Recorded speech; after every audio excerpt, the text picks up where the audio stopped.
Hi guys, so it's your boy Rain Fuentes. So for today's video, dumating na yung pinakaunang abubot ni YT.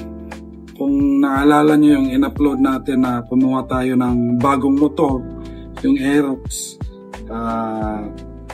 dumating na yung pinakauna niyang abubot. So as you can see guys, nakaset up yung DJ controller natin kasi sa hindi nyo naitatanong, DJ tayo sa gabi. So nagpa-practice tayo, so timing dumating yung abubot. So mag-unbox tayo ngayon guys. Let's go! Ito na yung abubot. Check out. Pa-isa-isa lang muna guys kasi nagagalit pa si Mrs.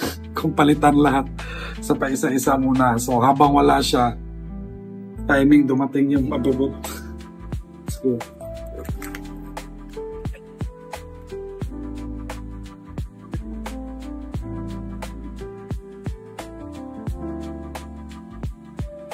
Feel ko guys, may idea na kayo kung ano ko. So, anak ko pala. Look, nagpa-free pa si kuya ng relay, oh. Ay, hindi pala, binili din pala natin to.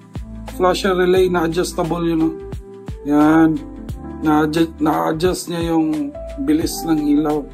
So, ito yung kinagandahan nito. So, try natin tong ikabit kung okay ba or hindi. Let's go. Aha! Ayan na.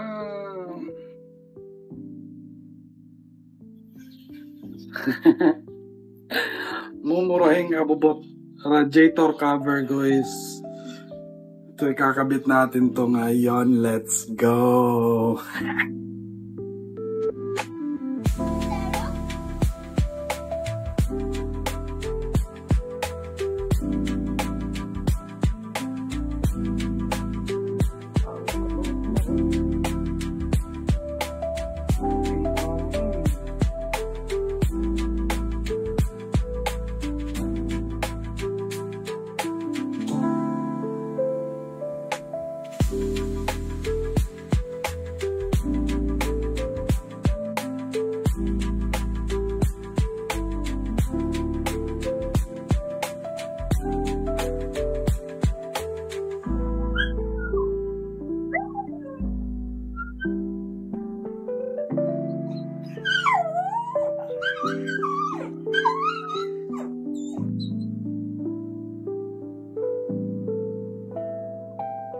Kakakuha lang gawin. Kakalutin na ulit.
So ayun guys, akala natin na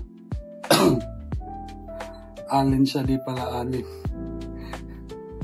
Socket pala na number 8. Nahirapan pa tayo.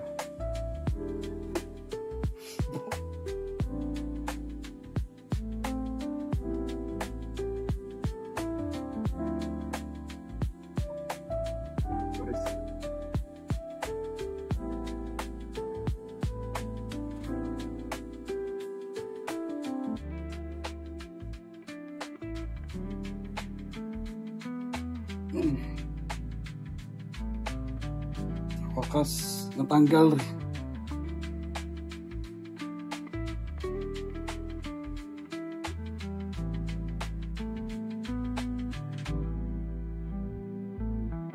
Putang ina, basag.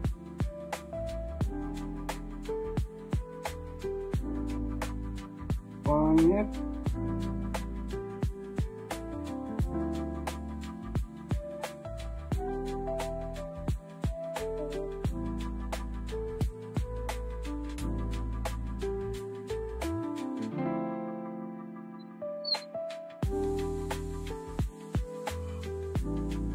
Basag guys, oh.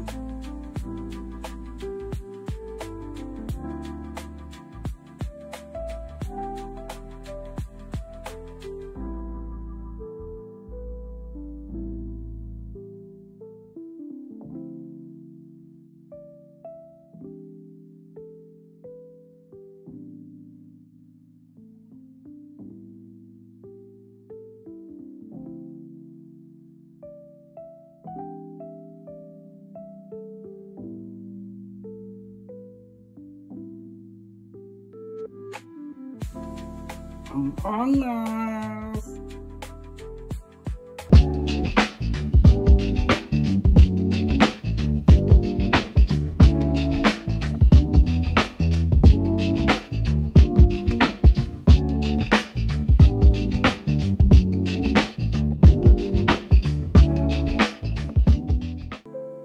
Our first upgrade.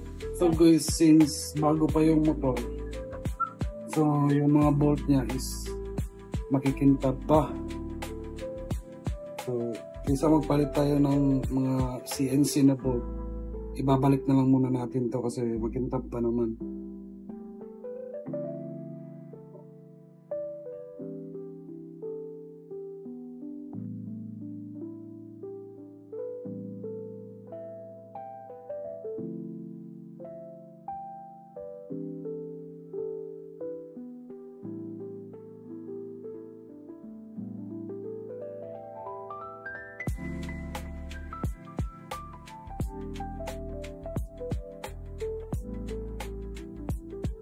Lapat na lapat para hindi manakaw.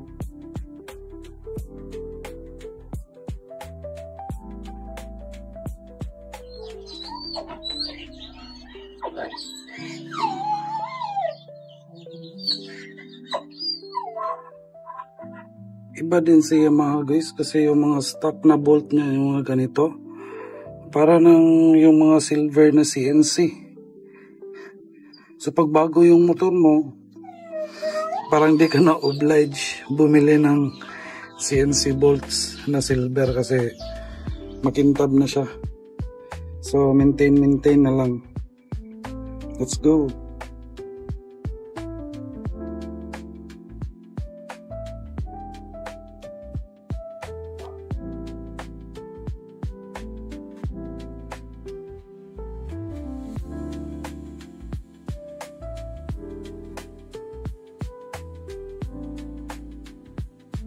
Saka pala guys, napalitan na pala natin to ng dual contact na signal light.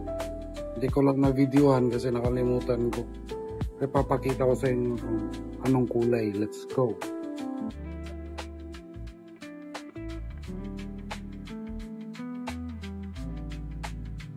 Likot ng kamay, no? Bagong-bago yung motor pero kinakalikot agad.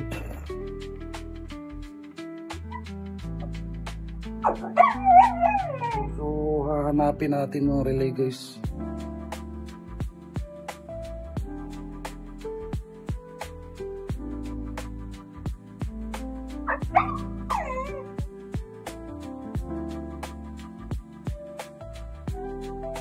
Ayun, huli ka.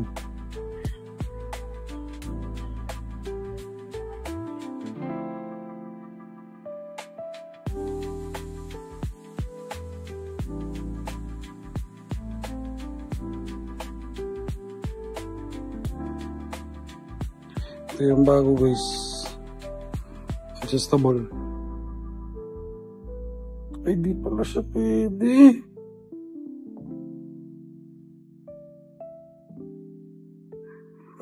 Di pala siya pwede guys kasi ganito yung ano niya, oh. Tapos ito yung socket ng isa. Di siya pwede. Sayang. So, gagamitin natin to sa MIUI natin.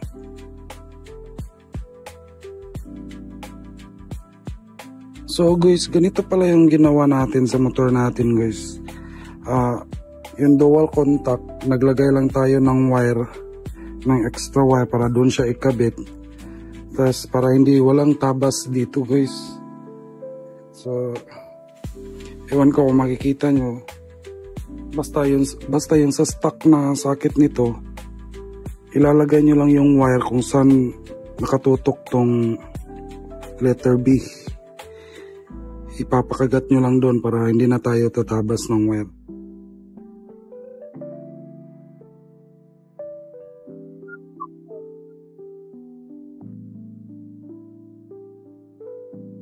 Try natin guys.